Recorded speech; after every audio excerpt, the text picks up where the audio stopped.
Good morning. I'm SK Varga. Today I am going to discuss chapter 2 is matter around us pure for class 9th chemistry. Lecture 2.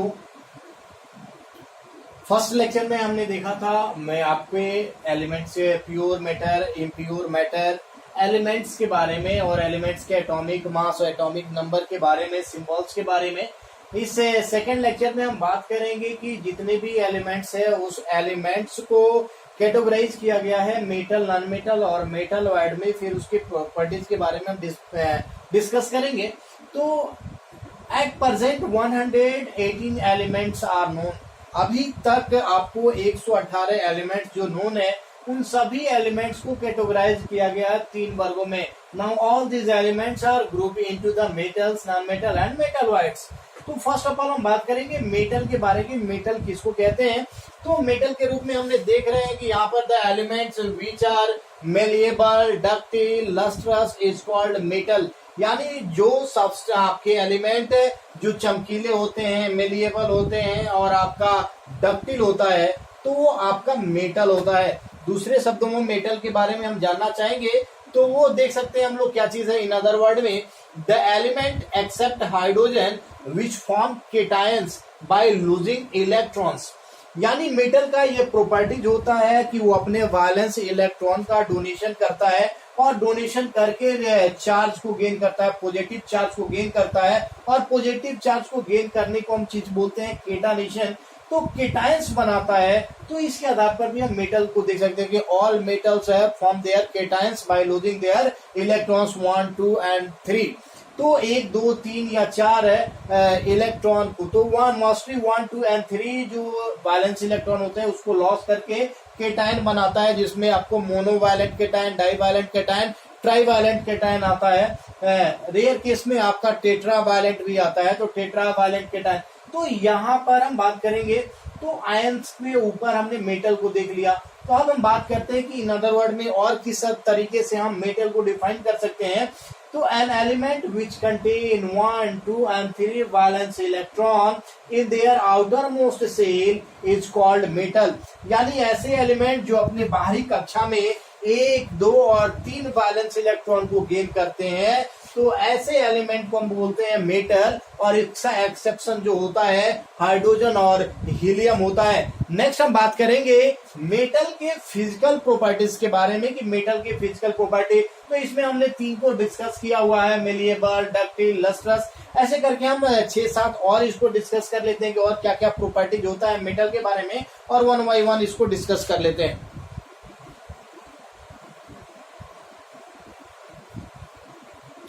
Next हम बात करेंगे physical property of metals के बारे में कि physical के यानी जो भी प्रॉपर्टीज हैं जिसको आधार पर हम लोग मेटल को पहचानेंगे तो उसके बनावट के आधार पर है। तो उसकी प्रॉपर्टीज जैसे बात करते हैं कि metals are malleable. First property है मेटल्स आर मेलिएबल। तो ये मेटल का यूनिक प्रॉपर्टीज होता है मेलिएबल। तो मेलिएबल का मतलब होता है कि आप किसी भी मेटल को हैमर करके उसे पतला थीन शीट में कवर कर दें तो वो प्रॉपर्टी आपका कहलाता है मेलिएबल। तो मेटल जो होते हैं मेलिएबल होते हैं। Metals are ductile. तो मेटल्स डक्टाइल होते हैं। अब ये डक्टाइल का मतलब क्या है? ये भी प्रॉपर्टीज ऑफ क्या है? मैटर है। तो प्रॉपर्टी, तो ये भी यूनिक प्रॉपर्टीज ऑफ मैटर है जिससे आप कर क्या सकते हैं कि जो भी मेटल है उसको थीन वायर में कन्वर्ट कर सकते हैं। तो सबसे ज्यादा जो डक्टिलिटी होती है वो होता है आपका गोल्ड का। तो गोल्ड को आप मेलिएबिलिटी भी उसका ज्यादा होता है, गोल्ड का होता है, सिल्वर का होता है, एल्युमिनियम का होता है, कॉपर का होता है। बात करते हैं कि metals are good conductor of heat. Metals जो होते हैं गुड कंडक्टर ऑफ हीट भी होते हैं और गुड कंडक्टर ऑफ इलेक्ट्रिसिटी भी होते हैं। मेटल जो होता है वो इलेक्ट्रिक को कंडक्ट करता है और हीट को, दोनों को कंडक्ट करता है। नेक्स्ट बात करेंगे metals are lustrous.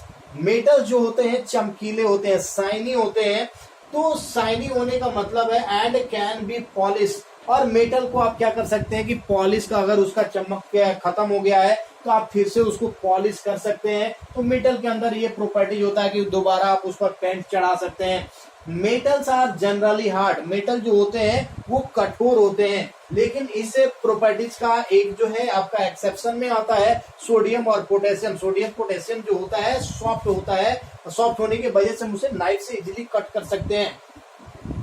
Metals are solid at room temperature, तो मेटल्स जो होते हैं सॉलिड होते हैं रूम टेम्परेचर पर, इसका भी एक्सेप्शन है। मरकरी, मरकरी जो होता है रूम टेम्परेचर पर लिक्विड होता है। मेटल्स आर स्ट्रॉन्ग, मेटल जो होते हैं स्ट्रॉन्ग होते, मजबूत होते हैं, जिसका एक्सेप्शन में होता है sodium and potassium. Metal have high melting and boiling point, metal का जो होता है कथवानांक उसका जो होता है या गलनांक जो होता है वो आपका हाई होता है, लेकिन इसमें भी कुछ ऐसे मेटल्स होते हैं जिसका मेल्टिंग और बॉइलिंग पॉइंट लो होता है, वो होता है सोडियम एंड पोटेशियम।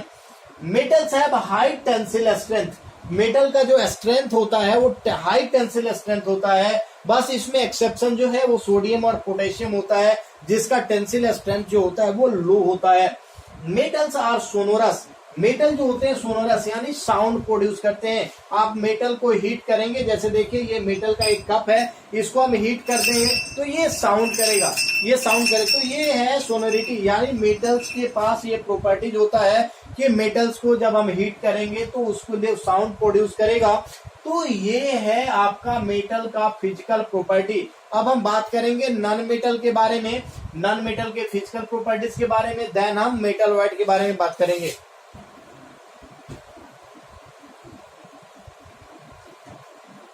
नेक्स्ट हम बात करेंगे कि अब सबसे पहले कि there are 95 metals are present in a periodic table.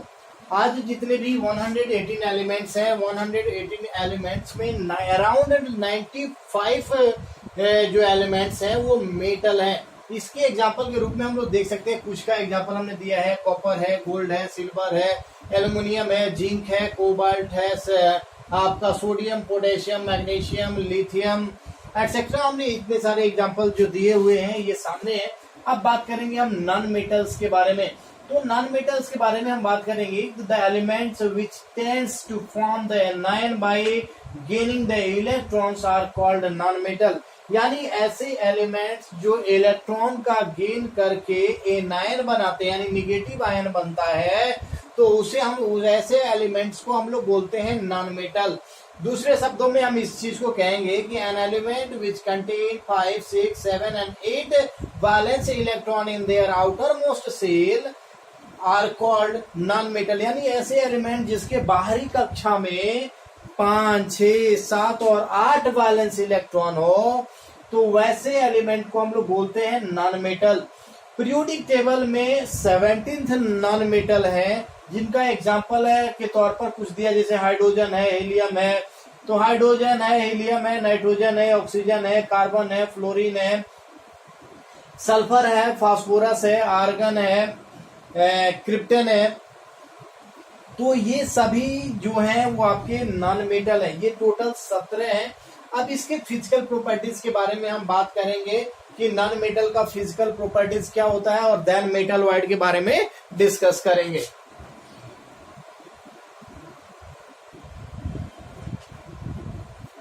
Next हम बात करेंगे physical property of non metals के बारे में कि नॉन मेटल का फिजिकल प्रॉपर्टी क्या होता है। तो नॉन मेटल्स जो होता है नाइदर मेलेबल नॉर डक्टाइल, यानी नॉन मेटल के पास ये प्रॉपर्टी नहीं होता है ताकि उसे हम हैमर करके उसको बीट करके थीन आपका वायर बना सके या सीट बना सके।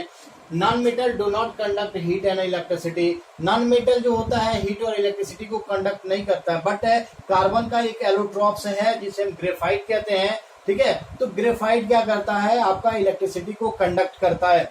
Non metal are not lustrous, non metal जो होता है चमकीला नहीं होता है, लेकिन इसमें भी एक्सेप्शन है, आयोडीन जो होता है वो चमकीला होता है। Non metals are generally soft, non metal जो होते हैं वो सॉफ्ट होते हैं, मुलायम होते हैं, लेकिन इसका एक्सेप्शन जो है डायमंड, डायमंड जो होता है वो सॉफ्ट नहीं होता है, हार्ड होता है। Non metals are not strong, non metals जो होते हैं स्ट्रॉन्ग नहीं होते हैं, वो आप गिरने के बाद इजिली टूट जाता है। Non metals may be solid, non metal जो है तीनों आपके स्टेट में एग्जिस्ट करते हैं, सॉलिड, लिक्विड और गैस, तीनों के रूप में ये आते हैं।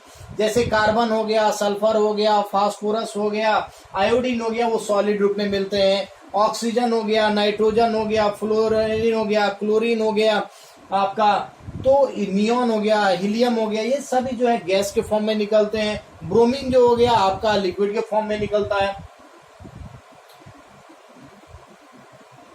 Non metals have comparatively low melting and boiling point. Non metal का जो होता है वो मेल्टिंग एंड बॉइलिंग पॉइंट जो होता है, यानी इसका कथनांक और गलनांक जो होता है वो निम्न होता है, बट इसमें एक्सेप्शन है डायमंड। डायमंड का जो मेल्टिंग और बॉइलिंग पॉइंट होता है वो हाई होता है। Non metals have low density. Non metal का डेंसिटी जो होता है वो ले होता है कंपैरेटिवली, यानी कंपेयर करें मेटल से। Non metals are non sonorous, यानी नॉन मेटल जो होता है उसके पास सोनोरिटी नहीं होता है, जिसके वजह से वो साउंड प्रोड्यूस करे मेटल की तरह। Non metals have many different colour. Non metal जो होते हैं उनके कलर बहुत सारे कलर, जैसे कार्बन की बात करें तो ब्लैक कलर में आता है, फास्फोरस की करें तो येलो कलर में आपको मिलता है, सॉरी फास्फोरस रेड और व्हाइट दोनों में मिलता है। सल्फर की बात करें तो येलो कलर में मिलता है। तो वैसे ही है, तो गैस जो होते हैं, गैस का तो कलर नहीं होता, वो कलरलेस होता है। तो ऐसे ब्रोमीन को आप देख लीजिए लिक्विड में होता है, तो उस लिक्विड में भी कलर की क्या बात है। तो ये सारे फिजिकल प्रॉपर्टी है नॉन मेटल के बारे में। अब हम मेटल वाइट के बारे में जानेंगे।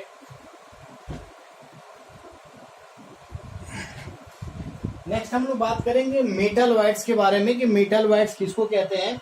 तो the elements which have like metal behave like metals as well as non metals are called metalloids, यानी ऐसे एलिमेंट्स जो दोनों तरीके से बिहेव करता है, मेटल की तरह भी और नॉन मेटल की तरह भी, तो वैसे एलिमेंट्स को हम लोग बोलते हैं मेटल वाइट्स। और इसका प्रॉपर्टी जो होता है वो भी property intermediate between metal and non metals होता है। हम देखते हैं अराउंड आपका 6 है, जो मैं आपके पीरियोडिक टेबल है, पीरियोडिक टेबल में 118 एलिमेंट्स है, तो उनमें 118 एलिमेंट्स में 17 आपका मेटल नॉन मेटल था, 95 आपका मेटल्स था, और आपका 6 जो है वो आपका मेटल वाइड है। इस 6 में आप देख सकते हैं बोरोन है, सिलिकॉन है, आर्सेनिक है, जर्मेनियम है, एंटीमनी और टेलुनियम है। यही आपके 6 जो है मेटल वाइड्स हैं। तो इस चीज को आप देख सकते हैं। अब हम बात करेंगे यहाँ से, वो है आपका कंपाउंड के बारे में। तो कंपाउंड के बारे में जानेंगे कि कंपाउंड किसको कहते हैं, बनता कैसे है। अब कंपाउंड में आएगा चेंजेस के बारे में, फिजिकल चेंज, केमिकल चेंज के बारे में, फिर ऑर्गेनिक और इनऑर्गेनिक के बारे में जानेंगे, और देन हम पढ़ेंगे आपको मिक्सचर के बारे में।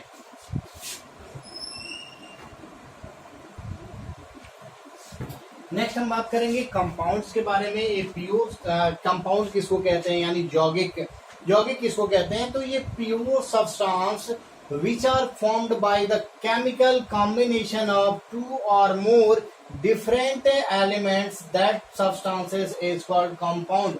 यानी बात करते हैं कि ये प्योर सब्सटेंस कैसे बनता है, by the chemical combination of 2 or more different elements। जब 2 और मोर, 2 या 2 से अधिक अलग अलग तत्व जब आपस में रासायनिक बंधन से जुड़ते हैं तो वो आपका जो प्रोडक्ट बनाते हैं तो वो आपका कंपाउंड्स होता है।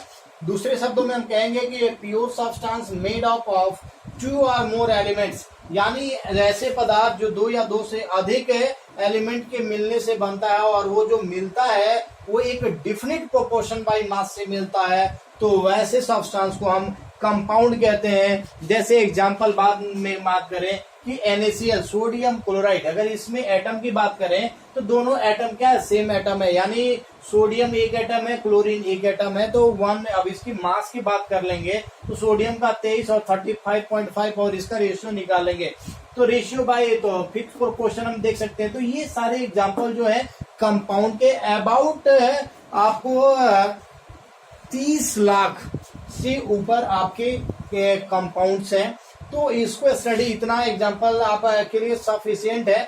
फिर हम जब चलेंगे क्लास 10th में, तो वहां पर जब हम केमिकल रिएक्शंस करेंगे तो उसमें हम देखते चलेंगे कि हाँ कैसे कैसे इसमें आपको कंपाउंड बन रहा है, कौन से कंपाउंड रखते हैं तो क्या बनाता है, या कौन से एलिमेंट और कंपाउंड मिलकर क्या बनाता है, तो वो क्लास 10th में देखेंगे। अब हम यहाँ पर जानेंगे कि कंपाउंड्स के प्रॉपर्टीज के बारे में, कि कंपाउंड्स के क्या क्या प्रॉपर्टीज होते हैं।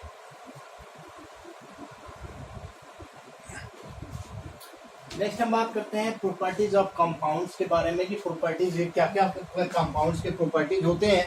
तो जैसा कि हम सभी लोग जानते हैं कि compound can not be separated into its constituent, यानी जिस कंपाउंड जो कंपाउंड बना है, जैसे हम बात करते हैं NaCl, तो NaCl में Na और Cl उसका कंस्टिट्यूएंट से एलिमेंट्स हुआ, उसको मैकेनिकल या फिजिकल मेथड के माध्यम से हम सेपरेट नहीं कर सकते हैं। नेक्स्ट प्रॉपर्टी की हम बात करते हैं तो वो है आपका द प्रॉपर्टी, यानी the properties of the compound differ entirely from the those of its constituent, यानी कंपाउंड का प्रॉपर्टी अलग होता है और उसके जो रिएक्टेंट में जो आपके एलिमेंट जो अलग अलग कंबाइन किए हुए हैं उनका प्रॉपर्टी जो होता है वो अलग होता है। अगर पूरे की बात किया जाए, when A compound is form, जब कोई कंपाउंड फॉर्म करता है तो उसमें आपका हीट का इवॉल्व होता है और एब्जॉर्ब होता है।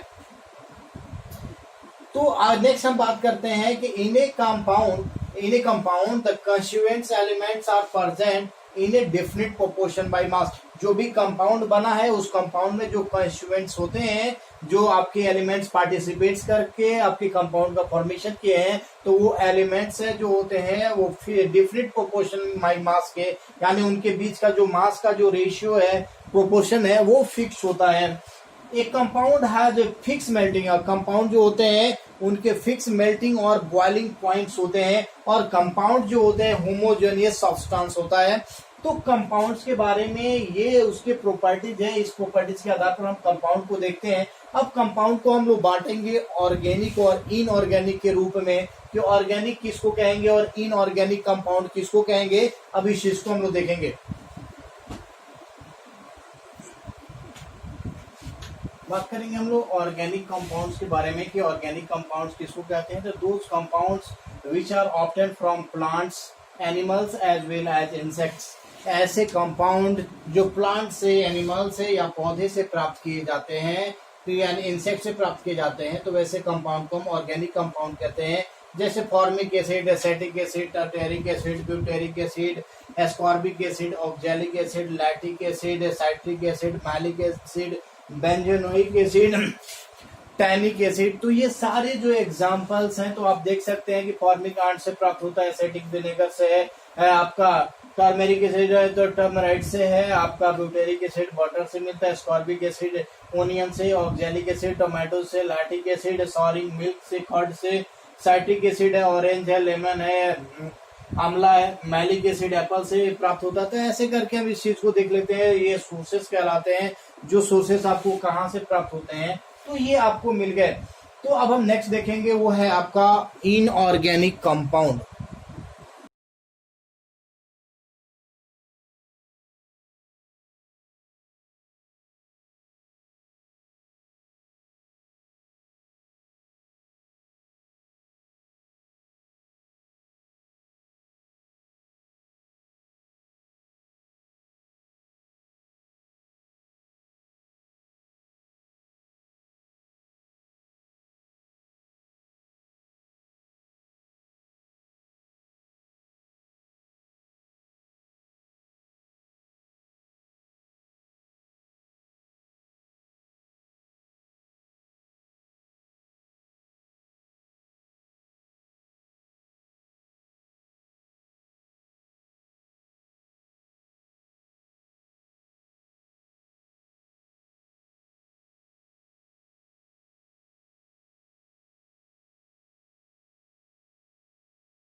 टेस्ट और स्मेल चेंज हो जाता है तो उस कंडीशन को रेंसिडिटी कहते हैं। तो रेंसिडिटी जो होता है, चेंजिंग जो होता है फूड का, वो भी आपका केमिकल चेंज है। Cooking of any kinds of food, किसी प्रकार का कोई भी भोजन बनाते हैं, आपका केमिकल चेंज है। Burning of any kinds of fuel या एनी काइंड्स ऑफ मटेरियल, कोई भी है जो जलता है तो आपका केमिकल चेंज है। रेस्पिरेशन, कंबशन होता है, वो भी आपका चेंज, केमिकल चेंज है। फोटोसिंथेसिस, तो यहाँ भी केमिकल सिंथेसिस होता है। कार्बन डाइऑक्साइड और वाटर दोनों मिलकर सन के प्रेजेंस में केमिकल रिएक्शंस करते हैं और आपको ग्लूको यहाँ पर स्टार्च बनाते हैं और आपको कार्बन ऑक्सीजन प्रोवाइड करते हैं। तो वो भी आपके क्या है, फोटोसिंथेसिस भी आपका केमिकल चेंज है। डाइजेशन भी हमारे बॉडी में जो होता है वो भी आपका केमिकल चेंज है। Routing of fruits and vegetable, किसी प्रकार का कोई भी सब्जी या फल अगर सड़ जाता है तो वो सड़ना जो है वो भी आपका केमिकल चेंज है। अब बात करेंगे हम आगे, वो कैरेक्टरिस्टिक्स की बात होगी कि इस फिजिकल चेंज और केमिकल चेंज की क्या कैरेक्टरिस्टिक्स है उसके बारे में। नेक्स्ट हम बात करेंगे कैरेक्टरिस्टिक्स ऑफ फिजिकल चेंज के बारे में कि फिजिकल चेंज के क्या क्या कैरेक्टरिस्टिक्स होते हैं। तो सबसे पहले बात करेंगे कि इन दिस चेंज यानी फिजिकल चेंज में only physical properties are temporarily change. Physical change में होता है जो मैटर का जो फिजिकल प्रॉपर्टी होता है केवल वही, वो भी कुछ समय के लिए ही चेंज होता है। It can be easily reversed, ये क्या होता है, इजिली रिवर्स हो जाता है। कॉजेज ऑफ चेंज, जैसे ही जो कॉज होता है जो चेंज की वजह से ये बदलाव हुआ है, जैसे ही इसको हम लोग परिवर्तन करते हैं वैसे ही ये चेंज हो जाता है। जैसे ही इसमें कॉज को हटा दिया जाता है वैसे ही ये चेंज हो जाता है। अब नेक्स्ट बात करते हैं कि composition of a substance are not change. अब इसमें जो भी सब्सटेंस जो बना होता है जिस चीज से, उसमें कोई परिवर्तन नहीं आता है। This change only take place by using the physical forces, और ये बदलाव जो होता है वो तीन चीजों की वजह से होता है। एक तो फिजिकल फोर्स, टेम्परेचर और प्रेशर की वजह से फिजिकल चेंजेस आते हैं। अब बात करेंगे हम characteristics of the chemical changes में कि केमिकल चेंजेस में क्या क्या होते हैं। तो केमिकल चेंजेस में न्यू सब्सटेंस फॉर्म करता है और in this reaction the in this change physical properties as well as chemical composition of a substance are change. इसमें केमिकल कंपोजिशन भी चेंज हो जाता है, फिजिकल प्रॉपर्टी भी चेंज हो जाता है। During the change gas evolve होता है, हीट इवॉल्व होता है और इवॉल्व भी होता है और एब्जॉर्ब भी हो जाता है। केमिकल चेंज होता है परमानेंट चेंज होता है, ये कभी भी रिवर्स नहीं होता है। जिस कॉज की वजह से ये चेंज हुआ है उस कॉज को भी यदि रिप्लेस कर दिया जाए फिर भी ये रिवर्स नहीं होता है, तो इसलिए इसको परमानेंट चेंज कहा जाता है। तो ये फिजिकल और केमिकल चेंजेस के प्रॉपर्टीज हैं। अब हम नेक्स्ट जो बात करेंगे वो है मिक्सचर।